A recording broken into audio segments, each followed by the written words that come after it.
What's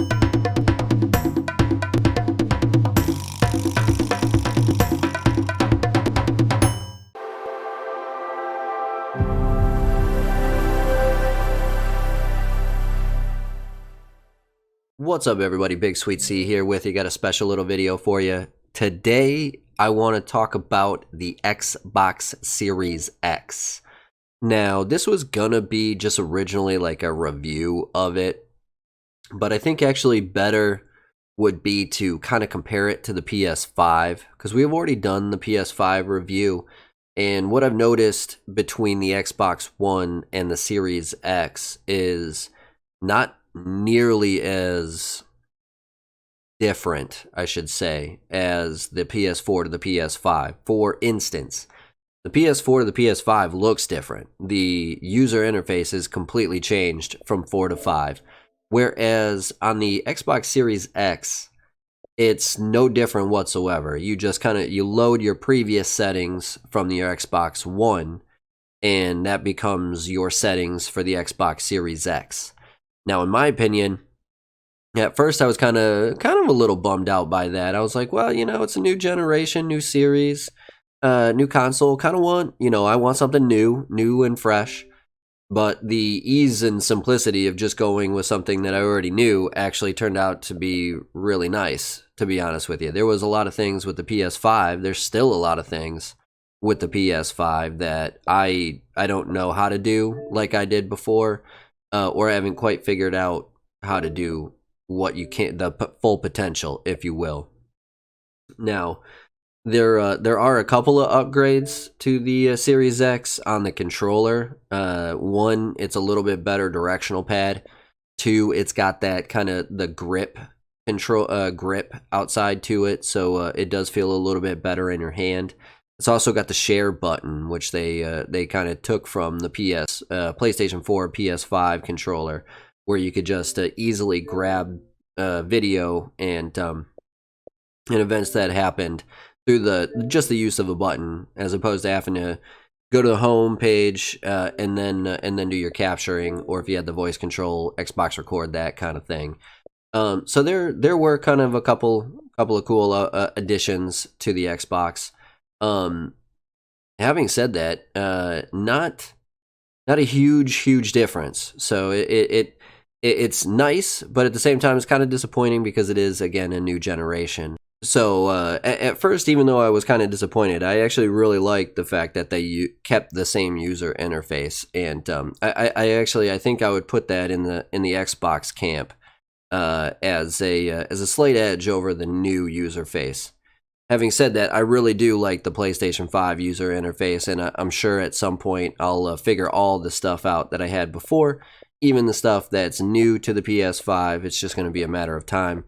But I will admit that it was a nice little addition to the fact that I don't have to relearn anything with the Xbox Series X. Now, in terms of actual quality, I'll say game power, if you will. Kind of like I predicted, the PlayStation 4 to PlayStation 5 graphic look is definitely a lot bigger than it is in the Xbox One to Xbox Series X look. Now, I know a lot of the games got that upgrade to 60 FPS, but the truth is, I think the Xbox One actually had a pretty decent graphic card.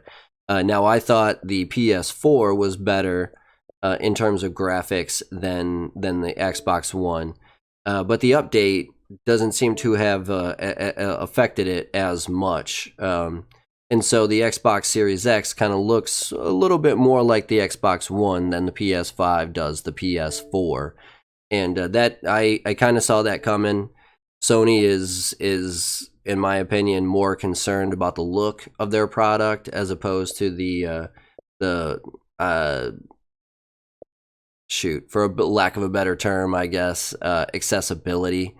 Xbox seems to be a lot more accessible whereas PlayStation seems a lot more exclusive. Now, in terms of the actual boxes themselves, I think the Xbox Series X looks a lot better than the PS5, but the outside casing is not what we're looking at here. I don't really care what it looks like as long as it performs well.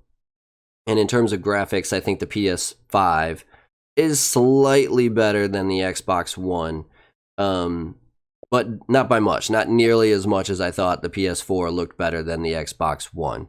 They're a lot more close in comparison now. So, having said that, I think some of the backwards compatibility games actually look better on Series X. They did a little bit better job of upgrading them from like the PS2, PS3 days, in my opinion.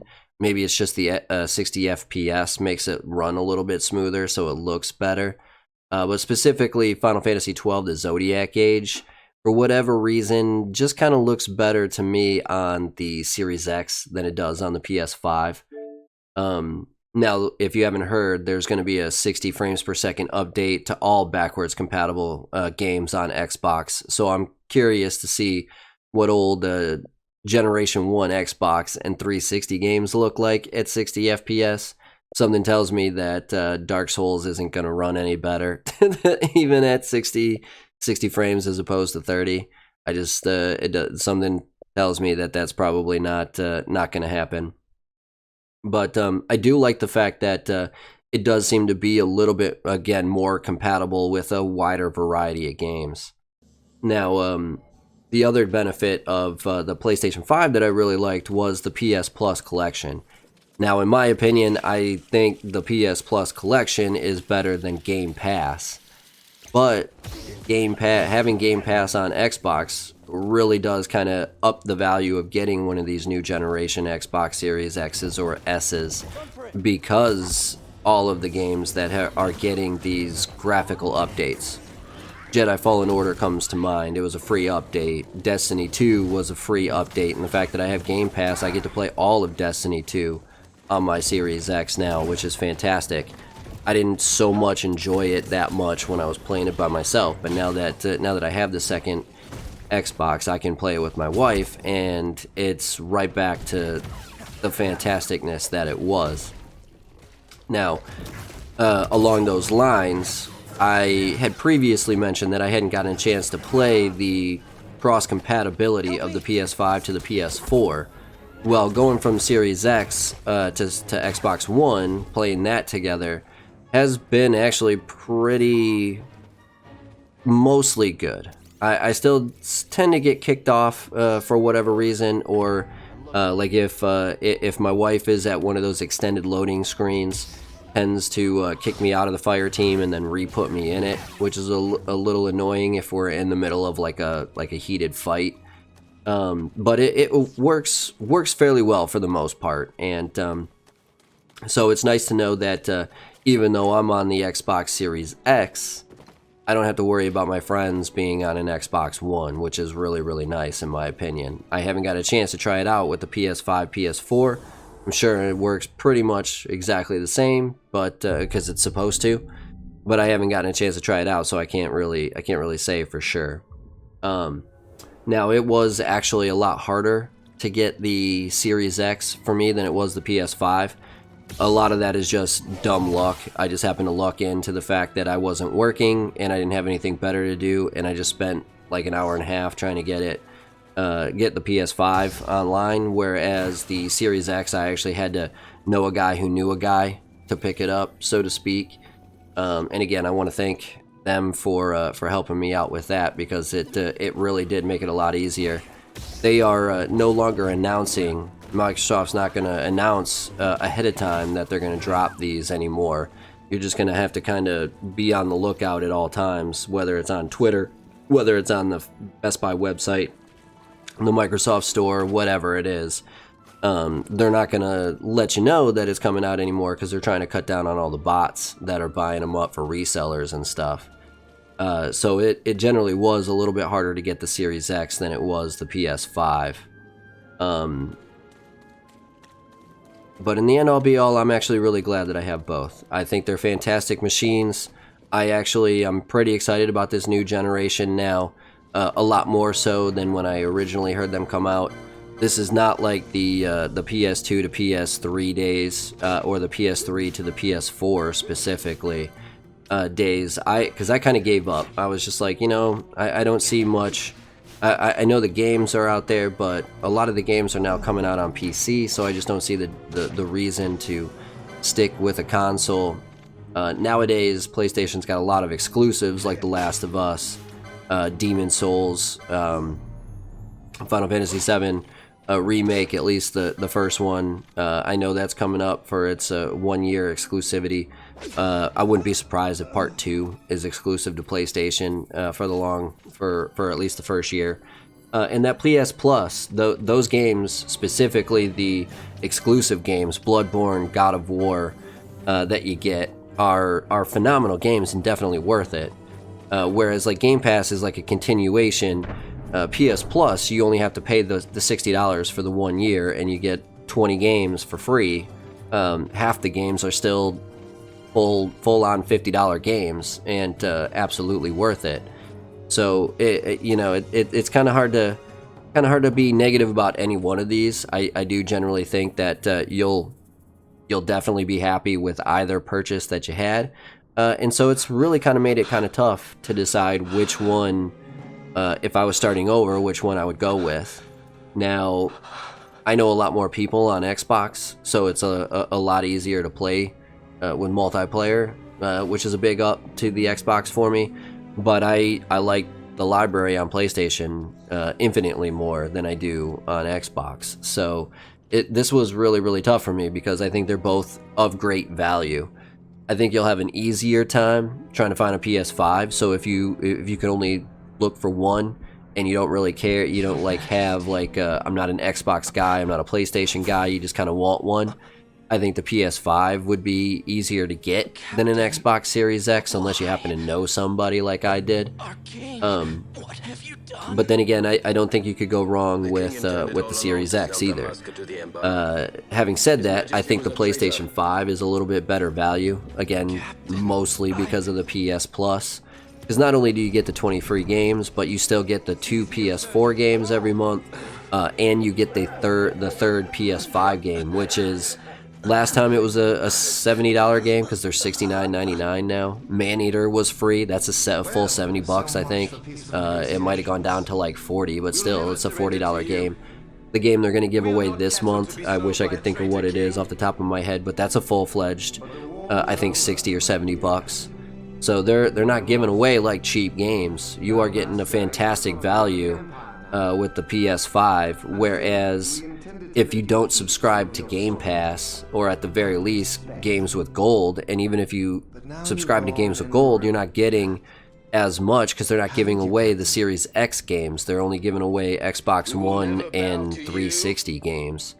So I generally do think the PS5 is a better value, a lot more bang for your buck.